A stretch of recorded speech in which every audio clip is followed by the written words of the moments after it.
Good afternoon and welcome to Who's Right. We're so happy to have you with us today because we have Senator Jeff Fitzgerald, our state senator, who is running for the office of Senator of our United States to fill the seat of Senator Kohl. Good afternoon, Jeff. Good afternoon. Glad to be here. Nice to see you. Good to see you. Yes, we've been waiting to talk to you, and I know it's an exciting year. You've been very busy. Mm-hmm. Yep, keep going there. Right. The race is on. Yep. Yeah, well, we wanted to ask you some questions because we'd like to see where your aim is, where your focus is for the race to come. And so first of all, there's a big question that is going to be a big part of the campaign that's out there, and it's Obamacare. And so everyone wants to know where you are on Obamacare. Can you tell us what your feelings are about it? Sure. I think that this election for United States Senate, I think, is going to be a big focal point, is going to be on entitlement reform. And I think when you look at Obamacare, I think it's the biggest entitlement we'll ever see in the history of our country. And one of the first things I would do is to repeal Obamacare. I think it's an entitlement that will cripple and crush the healthcare system here in the United States, and I think it's the wrong direction to go with healthcare. I think we need a market-driven approach to bring consumerism back into healthcare again. And so I would vote to repeal Obamacare in its entirety. Mm-hmm. So you would vote to repeal it, and what would be your approach to redo it? Yeah, I think there's a number of things. I think when you look at entitlement reform right now, when you take right now Social Security, Medicare, Medicaid, and then the interest on our debt, by the middle of the next decade, all the revenue coming into the federal government will have to go for just those four things. Right. That's staggering to think that. Along with all the other programs that are out there, we will no longer be able to fund that. Much like we had here in Wisconsin when it came to the collective bargaining reform, we knew that it was unsustainable for us to give the health care and pension benefits that we saw for public employees. So much on the same lines of that, we have to reform these programs. Now, a lot of the reforms I like in the budgeting that I see coming out of Washington, Paul Ryan has been leading the charge right here in Wisconsin, one of our great congressmen, and I agree with him. I think when it comes to Medicare, if you're 55 or older, you're not going to be affected by it, but my generation and younger folks, you are, and I think it's going to be a voucher system that allows you to purchase your own health care. I think that brings a more market-driven approach to it, and I think is a better approach to health care instead of just creating one more giant government bureaucracy program that we know in the end will not work and will literally crush health care in this country. Right. So you support Paul Ryan's path road? Yeah, I do. Yep. I think Paul Ryan has it right, where that, you're going to have to tell people the truth when it comes to entitlements. Social Security, for example, my generation, many of us don't believe by the time we're able to retire that program will even be there. Right. And we know it won't be there when you look at the numbers that come out of the Congressional Budget Office. It's unsustainable in its current form. So we're going to have to look people in the eye, and I'll have to look people and say, listen, we're going to have to change some things to make it solvent. So we might have to raise that retirement age. But I think if you tell people the truth, what we don't want happening is what's going on in Greece and Spain and Portugal, where you had promises made by politicians that they can't live up to now. So what has to happen? They are pulling the rug out from people over there and saying, we're no longer going to do this. So we can make ourselves solvent, but we're only a couple of years away from being in that same problem. And that's what I'm worried about. This country is heading on a financial and economic cliff that if we don't do something here in the near future, we're going to be in the same boat that they are. And that's not the right thing to do. So we have to make it sustainable, bring it back on course so that people in the future will have these services and these entitlements won't be swept out from underneath them. Right. So your feeling is what? Go and tell the people what? This is what we have to change. Yeah, I think you lay out a plan and say, here's how you become solvent. You know? And what is that solvent? What is that? I think the solvent is, you know, you have to look at increasing maybe the retirement age to a couple years later for people that are 55 and younger. So my generation of folks, you have to say, if you want this program to still be there, we're going to have to change some of the aspects of it so it can become solvent. So instead of the retirement age being at 65, you might have to go to 67. 67. Yeah. Right, exactly. And maybe there's a means testing. Testing. Yep. So people that earn over $1 million a year. Well, the way it works is with Paul Ryan's plan work? is that, you know, you have a voucher system. So depending on what your salary is or what you earn is the size of that voucher you receive. So people that are of poorer income are going to receive a much larger voucher than the people that you know, make more money, or even folks that have money receive less of a voucher when it comes to health care. So you know, that's the way it works with the plan. But you know, I think the biggest problem we see is special interests and people that love the status quo coming out and trying to vilify, you know, Paul Ryan's plan. And what the message we need to get out is, if you're 55 or older, it wouldn't change for you at all. But for the younger generation of folks, we're going to make it solvent. We're going to make some changes so that you know that program will be there when you retire. Right. Well, I think it's important to talk about the specifics of it, because when people talk about Paul Ryan's plan, all you hear is, you know, people vilifying it, and you don't hear, well, it's just going to be 2 years older that you have to, you know, stretch. And it's just going to be for people with $1 million or over income that are going to, you know, change their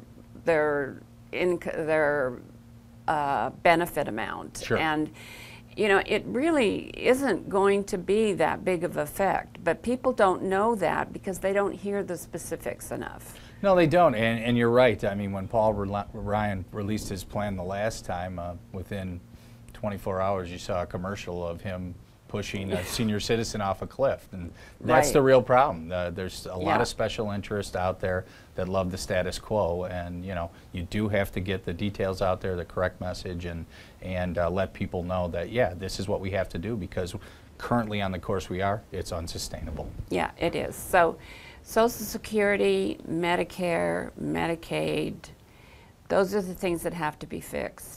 And that and the interest on our debt, which I think is the biggest problem we face right now.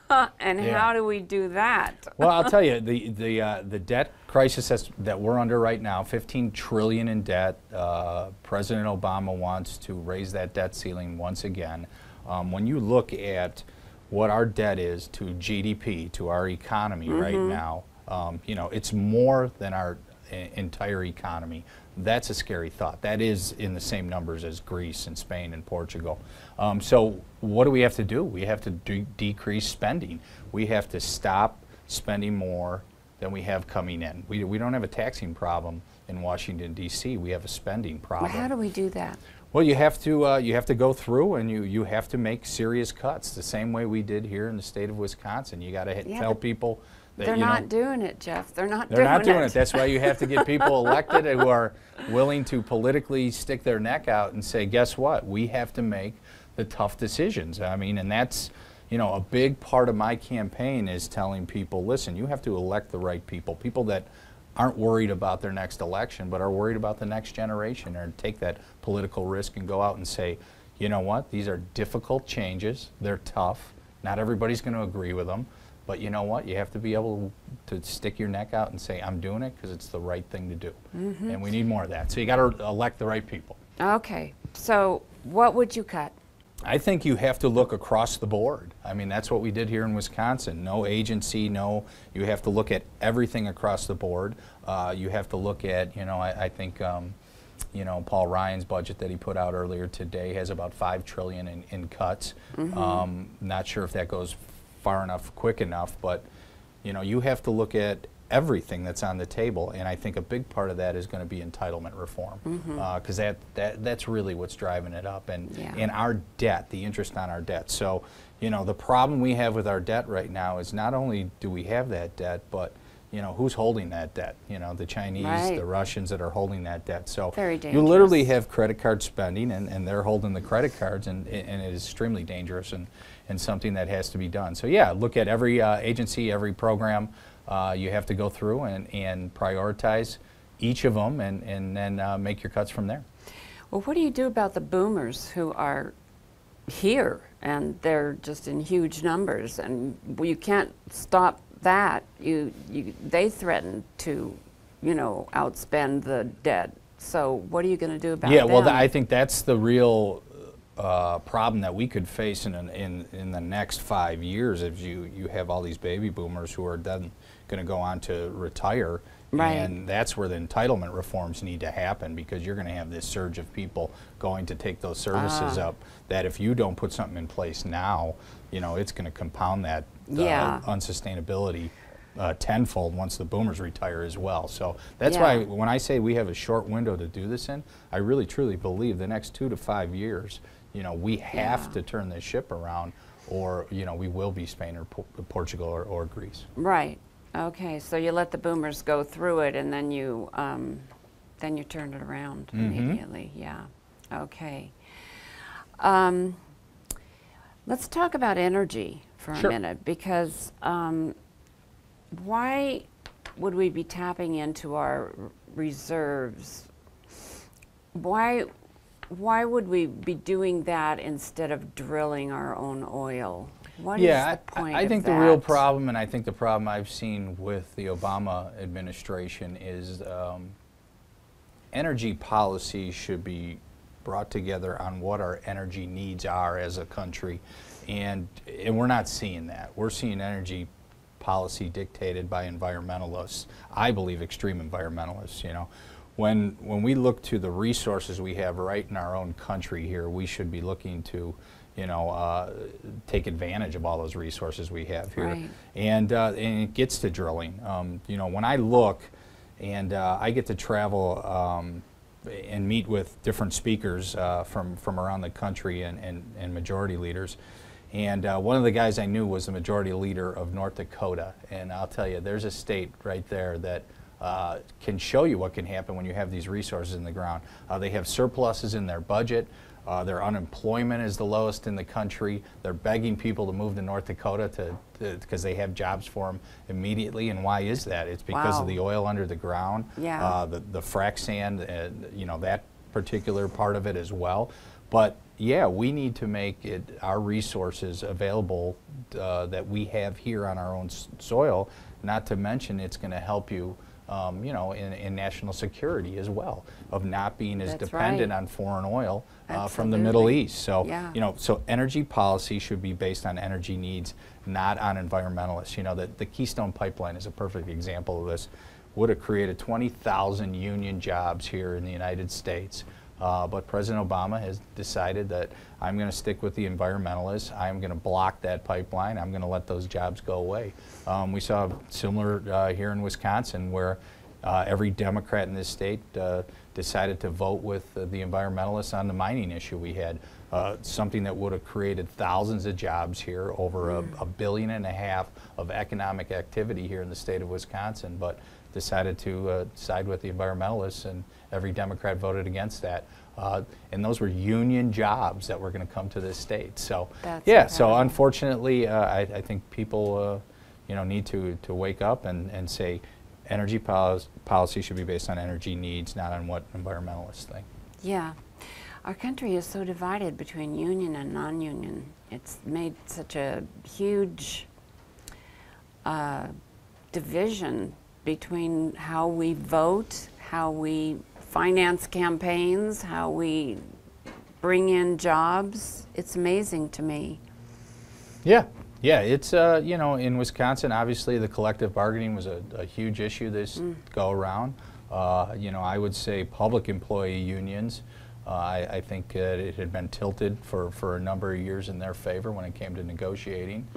And, you know, I think when we asked them to pay more of their health care and pension, you know, it's what people in the private sector have been doing for years. Right. And, you know, we just came to a point where we could no longer do, you know, to sustain what we were doing for them. So, you know, asking them to do that, asking myself, you know, I had to give up the same cuts to my health care and pension that they did. So, and just, you know, last session, and I've always felt this way, if you can't do it yourself and lead by example, then it shouldn't be done. But even last session when I was minority leader, there was a raise that was given to legislators, and I gave that raise back because I didn't feel right. We were in a deficit. If you remember, they asked state employees to take furlough days. I voluntarily took those 16 furlough days as well. So you got to have people that are willing to lead by example and say, listen, we're facing tough deficits here. We're in a tough economy. You got to be willing to sacrifice to get the ship right again. Right. Well, when the President of the United States gives up millions of jobs, the potential jobs for the Keystone Oil, just for political reasons, and really they're going to hurt him in his national campaign, and he does it because of unions. That the power of the union is so great here in our country. It's astonishing. Yeah, and actually with the Keystone Pipeline, he's kind of caught in a little conundrum there because it would be union jobs, but I think he's decided to side with the environmentalists instead. I know. So, you know, it's really a bit of a conundrum he's put himself in. It is. It's astonishing. So the union is really amazing, the power of the union here in our country. Immigration is also a really tough situation, and there's growing evidence that illegal immigration is taking jobs away from the American worker, which is horrendous. That is a really horrendous thing. It's always also lowering their wages so that they're capping the American worker's wage. And what are your thoughts on this? Yeah, immigration is something that we've dealt with not from a national level, but on the state level we've had some issues with having illegal immigrants able to get in-state tuition, something I voted against. You know, it is a very difficult issue, but I think it still comes down to the core of, you know, it's illegal immigrant. It says it right there that they're illegal. You know, and that I think is the crux of the issue, that you have people coming in here using, like you said, our resources, or, you know, health care, or, you know, going straight to the hospital if injured, and, you know, and we as the taxpayers are picking up the tab for that. So, you know, that's not right. And, you know, illegal immigration I think is going to be a huge issue for this country. And, you know, I think we have to do all we can do to the way we used to do it, that through immigration, if you want to become a U.S. citizen, there's a process in place, and you have to do that. And that's the way most, you know, immigrants, and I know my great-grandfather came over and did that from Ireland. So, you know, there's a process that is there for it, and I think that's the way it should be done. Yeah. What do you think about penalty for the employee? For the employer? The employer, sorry, the employer. Hires them, yeah. I mean, that's something that gets discussed back and forth, and yeah, I think some, you know, employers take advantage of it. And they do. You know, and that's a real problem when you have an advantage over somebody else who's trying to do it the right way. Yeah, I do think there should be a penalty for the employer, and the jobs would go away, and we wouldn't have such an illegal immigration problem in this country, if that were the case.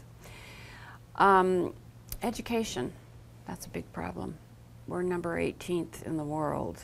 How can we get our numbers back up there and be number 1 again? Well, I think education reform comes from the money should be going to the classroom, and I think for years we've seen how strong the teachers' unions are, and especially in the state of Wisconsin, how strong they are. And you know, we've done a lot with school choice here, you know, putting parents back in charge of their kids' education. And I think anytime you can reform it and reform the way you teach and put incentives out there for teachers, you know, whether it's merit pay or whatever, but you need those dollars in the classroom, because we've seen time and time again, and especially here in the state of Wisconsin with Milwaukee public school system, that, you know, those students, there's more money per individual student in MPS than anything, but we're not seeing any results. So it doesn't work when you just throw money at the problem. And I think unless you put real reforms in place in merit pay and test these students to make sure they're staying on an even keel of where they should be, you know, I think that's where we have to go with education. You can't just throw money at the problem. And I think that's why the school choice program here in Wisconsin has been so successful with their graduation rates and what they're doing statewide. And it also gives more control back to the parents again to say, okay, these dollars are going to follow my student. Let's compete in a competitive environment. So when schools compete against each other, I think you're going to see the level of education go up as well. What about federal education? Do you think there should be a federal education program that goes out to the states, or do you think it should be in the hands of the states? I think that any time you can get more localized with when it comes to education, I think is better. So I don't think it's a one-fits-all federal program. I don't think works. I'd rather see it, you know, more centralized either from the states down and even into, you know, local districts. I think they have a better view of what they need for their students. So yeah, I don't think you'll ever see a one-size-fits-all from a federal level, and I would rather it flow through the states. Okay. Wisconsin has lost tens of thousands of manufacturing jobs, and manufacturing jobs all over the country have been lost. Have they just been lost forever? Are we just never going to have as many manufacturing jobs back in this country, or is there a way to bring them back? Well, I hope not, and that's a great thing, especially here in Wisconsin, who, you know, light manufacturing and manufacturing was, you know, the backbone of this state for years and years. But I think when it comes to that, we're going to have to retrain workers. I think we've seen in the past that you've seen high schools kind of push kids towards a four-year degree now instead of some of the technical schools and some of the you know, the different trades of welding and stuff. We seem to have a shortage. But I think the real thing when it comes to manufacturing is going to have to be regulatory reform. You know, if there's no certainty for a business, they're not going to want to do business here. There's a couple things. I mean, number one, the tax code. If you want to start a new corporation, are you going to pay 35% in this country, or are you going to go to a different country and pay 15%? I mean, that seems to be a no-brainer to me. Retrain those folks to be able to work, but also from a perspective of manufacturing, they need certainty. You can't have the EPA coming out with a new rule every other week that is going to provide uncertainty for their business. And I think we've seen a ton of that. And that gets back to the environmental side of things, that we need businesses to have certainty. We did it here in the state of Wisconsin. We had two major pieces of legislation that we passed. One was DNR regulation reform, which a big part of that was simply saying, if you apply for a permit, here's the timeline you're going to have for that permit, and you have some certainty whether you're going to get that permit or not. In past years it was, oh, well, we don't know, and we're going to delay it, and now you're 6 months, now you're a year out, now you're 2 years out. So companies had early money invested and said, well, I can't even get an answer, so I'm going to pull out. So getting some certainty back in manufacturing, getting people retrained, and you know what? We need to start making products in this country again. And you know, you have to do trade agreements and put a lot of that stuff out so that, you know, we get back to what we did best, was making products in this country and exporting them to different folks. We have to make them want to come to this country and make products. We have to work our tax laws. I think that's through tax reform, and I think it's through regulatory reform. There you go. And then we'll have manufacturing. Absolutely. Okay. Our military, what do you think? The size of it? Do you think that Obama he's drawn it down? Do you think he's right in doing that? Yeah, I don't agree with drawing it down. I still think that we have to be the #1 military force in the world, and I think you need sufficient troops to do that. And in this day and age, I think if you draw it down too far and something occurs, it takes too long to build that back up. So I would not like to see the troop size drawn down, especially in the world we live in with you know, a lot going on in the Middle East right now, and right. and the different things that that we have going on. So no, so I don't agree with the drawdown. I think we should remain at a strength where we think you know, the number one thing I believe for our military is, you know, to protect American citizens, and that should be the number one goal, and especially after what we've seen, you know, after September 11th. I think that is still the number one concern of anybody, and should be from our chief executive standpoint, protecting the American people. Were we right to withdraw from Iraq? I think Iraq is, what we did is, I just worry about the gains that were made there, that we don't go back on those gains. You know, I like to keep a presence there, and I would like to keep bases both there and in Afghanistan, you know. Because really what we were preventing, especially Afghanistan, is the harboring, you know, of terrorists and Al-Qaeda. And I think as soon as you pull out and leave, it's going to start happening again. And that's what we can't have. And, right. you know, I think a lot of people forget that since September 11th, we haven't had a major attack on U.S. soil. And I think people expect that, you know, to be protected like that. And as soon as you allow for these terrorist cell organizations to start going to a safe haven again, I think we're going to have problems again. So, yeah. you know, so I don't agree with President Obama on a complete withdrawal and pulling back, because I think it'll just start up with terrorist organizations again, like Al-Qaeda, being able to have that safe haven, you know, to plot against the United States again. Okay. What about Afghanistan? Yeah, like I was just saying with Afghanistan, I think we should remain and have a base there, so that we can help the Afghan people, you know, who are definitely, I don't think, up to speed yet of being able to prevent that from happening. So I would definitely keep a base there so that we would know that what terrorist activities were going on there, and hopefully prevent that. Overall, what are your thoughts on basic national security right now? The Netanyahu came and basically stated that no matter what happens, Israel can take its own stand. It's not waiting for anyone. And the situation in the Middle East right now is tenuous, and what are your thoughts on where we stand? I think when it comes to Iran, I think anything we can do to prevent them from having nuclear capabilities, we have to do. Ahmadinejad and his regime are, I think, a very dangerous regime. And, you know, Israel's been our allies, been good allies to us, and I personally don't think, I think the Israelis would probably strike before we ever would, but I think if they did, we would have to support them fully in doing so. And I think, you know, especially that region, if you had Iran do something against Israel, I think that is also a threat to the United States of America. So I would do everything in my power to stop them from having nuclear capabilities. Do you think that Obama would? I don't know what he would do, but I think I would hope that he would support the Israelis if they decided to, you know, to prevent that from happening. So. Okay. Yeah. Well, it's been a pleasure to talk to you today. Yeah, thank you. Thanks for having me. Very informative. You're welcome. Thank you. Appreciate it. And thank you for listening today. We've enjoyed having you with us, and go to our website and check us out and let us know your opinion on who's right. Good afternoon.